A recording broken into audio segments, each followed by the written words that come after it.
पाकिस्तान और सऊदी अरब के जनाब दरमियान स्ट्रेटेजिक बाहमी दफाई मुआहदा जो है उसके ऊपर दस्तखत हो गए हैं।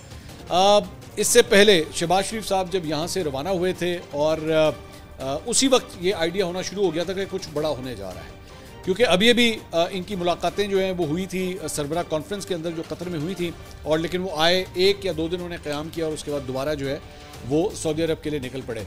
और जैसे ही वो सऊदी अरब की एयर स्पेस के अंदर दाखिल हुए थे तो सऊदी F-15s ने जो है उन्हें वहाँ पे प्रोटोकॉल दिया, और उनके साथ साथ जो है जो पाकिस्तानी प्राइम मिनिस्टर का जहाज़ है उसके साथ साथ उन्होंने ट्रेवल किया। वहीं से इंडिकेशन आना शुरू हो गई थी कि कुछ बड़ा होने जा रहा है, क्योंकि आम तौर पे मतलब मैंने खुद बहुत से प्राइम मिनिस्टर्स को जो है वो सऊदी अरब जाते देखा है। इमरान खान साहब जाया करते थे, नवाज शरीफ साहब भी जाया करते थे, लेकिन इस मरतबा ये जो प्रोटोकॉल दिया जा रहा था दिस वाज अनप्रेसिडेंटेड। अब जाहिर बात है उसमें जो फील्ड मार्शल हैं आसिम मुनीर साहब, उनका भी एक बहुत बड़ा किरदार है। ये जो दिफाई मुआहदा आपस में हुआ है, दिफाई मुआहदा बेसिकली कहता क्या है? दिफाई मुआहदा ये कहता है कि अब दोनों के ऊपर, इनमें से किसी एक भी मुल्क के ऊपर अगर हमला हुआ तो वो दोनों मुल्कों के ऊपर हमला जो है वो तस्वुर किया जाएगा।